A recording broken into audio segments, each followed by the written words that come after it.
Okay, morning Robin. Just do a quick video for you for the Dur gun in answer to your question about the Dur gun. I've got the Wagner gun out and I've got the tree just to show you as well. So you'll have to just bear with me because the camera's at a funny angle and I can't zoom it in or whatever. So hopefully you can see this. Right. So that's the Dur gun. This here is like a clean shot valve which adjusts the tension on the trigger. So the more the softer the material, the lower viscosity material, you have the spring out. If you're getting, so if you're on, let's say 900 psi, you can have a nice little soft trigger like that.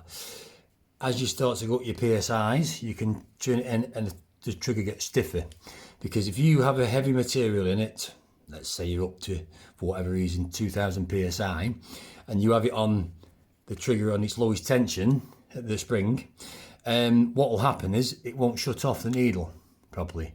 So you can use it like a clean shot valve, like on the Graco, to be honest, where it stops the spit, reduces the spit. You can get it just nice. Without the air, you can stop it spitting. Okay, so that's a nice little touch, that is. But what I find sometimes, if I'm spraying something very thin, have it wound out quite a bit, and then let's say I'll go on something a bit heavier, primer, I'll sometimes find it won't shut off sometimes, so you just have to remember and just wind it in. So, but it is a nice little function, that is. The gun itself is very high quality in its build. It's better than the Wagner and the Kremlin, I'd say, in the quality of it, the build. It's very solid and the way it's built, and you know, it's a really good quality gun. Right, so then you've got, it says there round and it says fluid. So I'll just show you on the gun what they both do. That one is for the holes on the air cap, on the horn, on the air cap. Now they're your secondary air holes which hit the material first before the squash or anything transfer efficiency comes in. So that's the second line of atomization. Your first being the tip that atomizes, then this air here allows adjustment for the air to come through whatever you want. I like the lever, actually. It's quite nice. You can just, you know, set it dead quick. You know exactly where you're at. Sometimes you can catch it. So maybe a bit, if one criticism I'd like, maybe just a bit smaller. So you can control how much the first set of holes, how much air comes through to hit the product.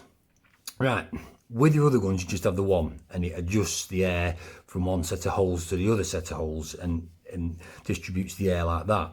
This one you can do it separate, so you can literally have that. If you want to fan wide, you can have it wide open and that will splay that fan right out. Okay, now then, this one is the holes on the end here which do the fan squash, yeah, and then the ones top and bottom of it which do the transfer efficiency, which I'll show you on that diagram in a minute. So you can shut that off, open that right up, and you can literally squash it to a spot. You can shut them off, just back it off a little to get rid of your tails, and then open that right up and it'll splay it right out.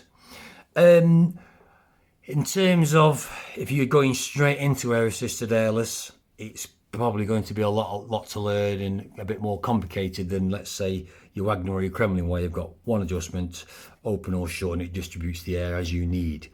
You probably would need a bit of conventional knowledge from your Sarters and your Vilbis to sort of get your head around this a little bit, and in your basic airless, obviously. So it's a little bit more to learn, but you can do a lot more with it. I find the tips on par with the Wagners, if not better. They're a lot sharper on the edge, so you get the quality there, but it's the transfer efficiency you can get with this gun, what I like. And I don't know, it just, in your hand, it feels a bit like the Kremlin Solid. You can adjust the trigger tension. I don't know, just all in all, when I'm spraying with it, I love it. I don't lay down bad finishes with it. It's clean. When you're cleaning up, you get a nice solid stream out of that, whereas the Wagner can spit to one side a bit. The Kremlin's is like that as well. and you get a nice stream out of it. The filters are very tight in there with the spring in them. I very rarely get blockages with this, only if I've got material stuck in there. So all in all, it's a cracking gun. So I'll just what's the best way to do this? Right, I'll show you. Let's just see what you can see here. Can you see that? Let's try this a bit.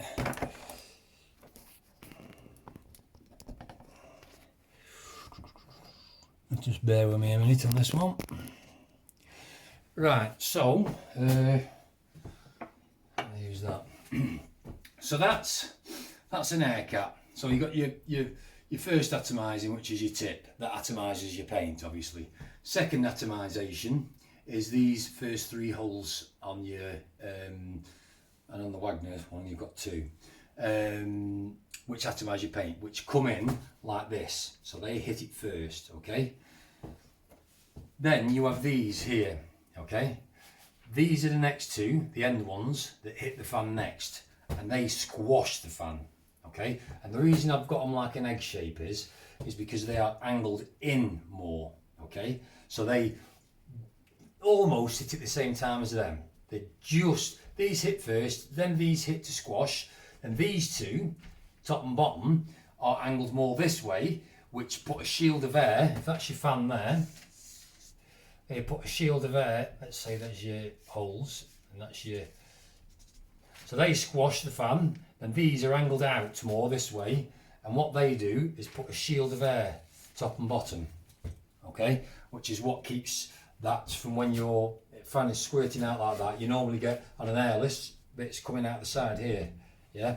So these ones here, which are them, put the shield of air top and bottom of your fan there. So the air hits the surface and bounces off and traps the product on the surface when it's set up right.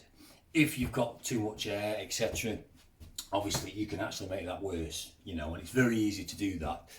There is a learning curve with all that, of course. The less air the better on that front kind of thing.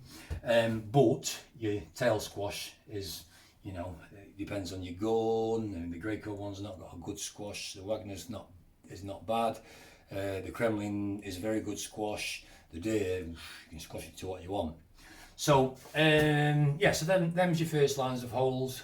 That's your squash. These 4, sorry, yeah, they are transfer efficiency holes. They're what put the shield of air top and bottom. That's majority of the air caps, not all, but majority. They've got different configurations, and I'll come to that in a minute. Right, so we'll start with the Wagner green one then. Now, I'll just see what I can do here. So, let's just see, can you see these properly? So the Wagner air has got 2 there on the horns. They're your atomizing air, okay?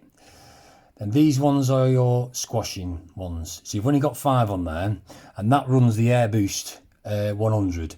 It's 3.6 CFM what that knocks out, and that's what that air cap's designed to work on.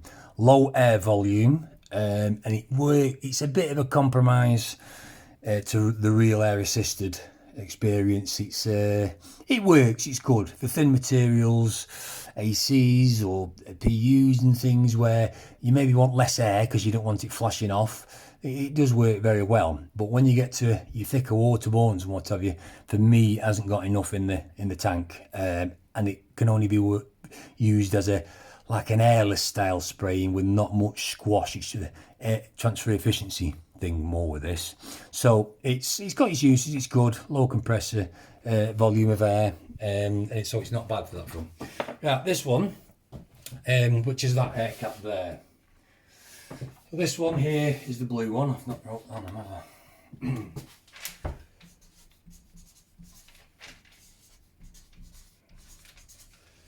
So obviously this is a Titan air caps as well. There's Wagner in England, Titan in America. So let's hope you can see this. So you've got this, they say this is for the waterborne, but take notice of what they say. You've got 3 big holes there, okay? And then you've got 2 there, but these are angled in like that. Can you see